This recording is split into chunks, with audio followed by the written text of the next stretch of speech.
देश की राजधानी दिल्ली में शिक्षा व्यवस्था में सुधार और छात्रों के भविष्य को सुरक्षित करने की मांग को लेकर चल रहा धरना प्रदर्शन अब और उग्र होता जा रहा है। विख्यात शिक्षा सुधारक सोनम वांगचुक के नेतृत्व में चल रहे इस आंदोलन को अब देश के कोने कोने से जन समर्थन मिल रहा है। इसी कड़ी में बागेश्वर जिले से संघर्ष वाहिनी भी दिल्ली के इस आंदोलन में शामिल हो गई है। बागेश्वर से संघर्ष वाहिनी के कार्यकर्ता और पदाधिकारी दिल्ली पहुंचकर इस ऐतिहासिक विरोध प्रदर्शन का हिस्सा बने हैं।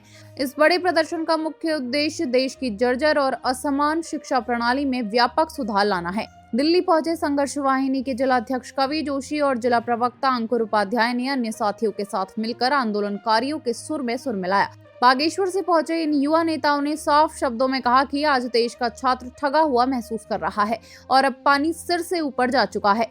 प्रदर्शन स्थल पर मौजूद सभी प्रदर्शनकारियों और देश भर से आए छात्रों की प्रमुख मांगे हैं वर्तमान शिक्षा मंत्री का तत्काल इस्तीफा, पूरे देश की शिक्षा व्यवस्था में क्रांतिकारी सुधार और पेपर लीक मामले में इंसाफ। संघर्ष वाहिनी के पदाधिकारियों ने दिल्ली से हुंकार भरते हुए कहा कि बागेश्वर जैसे पर्वतीय क्षेत्रों से लेकर देश के महानगरों तक का छात्र आज बुनियादी शैक्षिक सुविधाओं और पारदर्शी व्यवस्था के लिए तरस रहा है। जब तक सरकार छात्रों की जायज मांगों को नहीं मानती और शिक्षा मंत्री अपने पद से इस्तीफा नहीं देते, तब तक बागेश्वर की संघर्ष वाहिनी और देश के तमाम छात्र पीछे हटने वाले नहीं है। दिल्ली की सड़कों पर चल रहा यह आंदोलन अब सिर्फ एक धरना नहीं बल्कि देश की बदहाल शिक्षा व्यवस्था के खिलाफ एक बड़ी क्रांति का रूप ले चुका है, जिसमें उत्तराखंड के युवाओं की भागीदारी ने सरकार की चिंताएं बढ़ा दी हैं। देखिए, पिछले 2 दिन से हम लगातार यहाँ पर दिल्ली में हैं।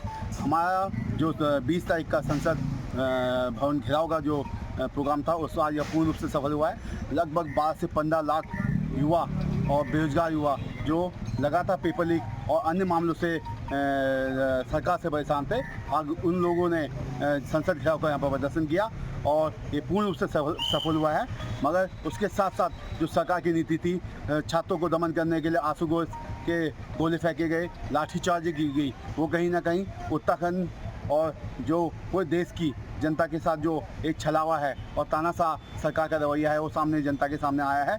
और हम जब तक हमारी मांगें नहीं पूरती, कोई ठोस शिक्षा नीति नहीं बनती और पेपर लीक वाले मामले पर जब तक ठोस कार्रवाई नहीं होती है, तब तक हम यहाँ से वापस नहीं जाने वाले हैं और ये आंदोलन तब तक जारी रहेगा।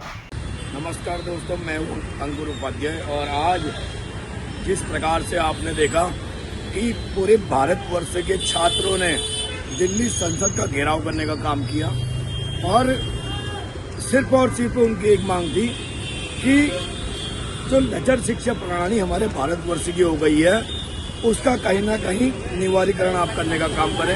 आप तत्काल प्रभाव से उस मंत्री को, उस व्यक्ति को हटाने का काम करें जिसके नेतृत्व में लगातार भारतवर्ष के पूरे तमाम लोग परेशान हो रहे हैं, तमाम युवा साथी परेशान है, तमाम भाई लोग परेशान हैं, लगातार फांसी खाने का काम कर रहे हैं, जहर खाने का काम कर रहे हैं। हमारी छोटी छोटी बहनें लेटर लिखने का काम कर रही है कि हमारे साथ गलत हो रहा है, लगातार मेरे पेपर लीक हो रहे हैं और अपने माँ बापों के कंधों पर जो बोझ उनका है उसको ढीला करने का काम जो उनके माध्यम से होना था। लेकिन ये सरकार, ये निकम्मी सरकार जो आज केंद्र में बैठी हुई है, ये कुछ न देखते हुए आज 10 लाख से ऊपर का युवा छात्र पूरे दिल्ली संसद में पहुंचा और घेराव करने का काम किया। बदले में इन्होंने हमारी बहनों को लाठी चार्ज करने का काम किया, हमारे भाइयों को हाथ पैर उनका बेतहाशा उनको मारने का काम किया और इस कदर मारने का काम किया है जो कि बहुत ही शर्मनाक हरकत इन लोग उतर आए हैं। शर्मनाक हरकत पे इन लोगों ने हमारे सर पर आंसू गैस के गोले फेंकने का काम किया और आंसू गैस से तमाम हमारे छात्र छात्राएं वहां पर को अचेत हालत में और सांस लेने की उनको बहुत ज़्यादा प्रॉब्लम वहाँ पर को बढ़ गई थी। और ऐसी हालत में भी जब ये दलनकारी सरकार युवाओं पर प्रताड़न कर रही थी और इस सावन के सोमवार के दिन पहले दिन साक्षात महादेव ने बारिश करने का काम किया और दिल्ली में कहीं ना कहीं उस आंसू गोले जो हमारे सर पर दागे गए थे उसको निस्त नाबूद भगवान महादेव ने करने का काम किया। और आज भी हम इन दलनकारी नीतियों को, इन दलनकारी सरकारों को बताना चाहते हैं, अगर आप अभी भी अगर नहीं चेतते हो तो ये आंदोलन लगातार चलेगा। ये आंदोलन कोई रुका हुआ नहीं है, ये रुकने वाला नहीं है। अगर आप लोगों ने आज तक ये पता नहीं किया कि पुलवामा हमले में 300 किलो RDX कहाँ से आया?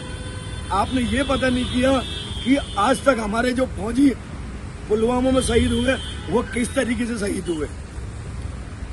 और अब ना ये हम जिस भी पेपर माफिया ने पेपर लीक करने का काम किया, ना ही उसका नाम ओपन करने का काम कर रहे हैं।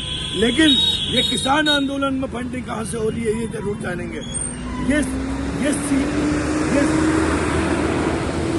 ये कॉकरोच पार्टी को कहाँ से फंडिंग हो रही है ये जरूर इनको पता होगा, लेकिन इन भूमाफियाओं को ये नहीं पता है, इन दलनकारी नेताओं को ये नहीं पता है कि तुम्हारी जमीन खिसक चुकी है।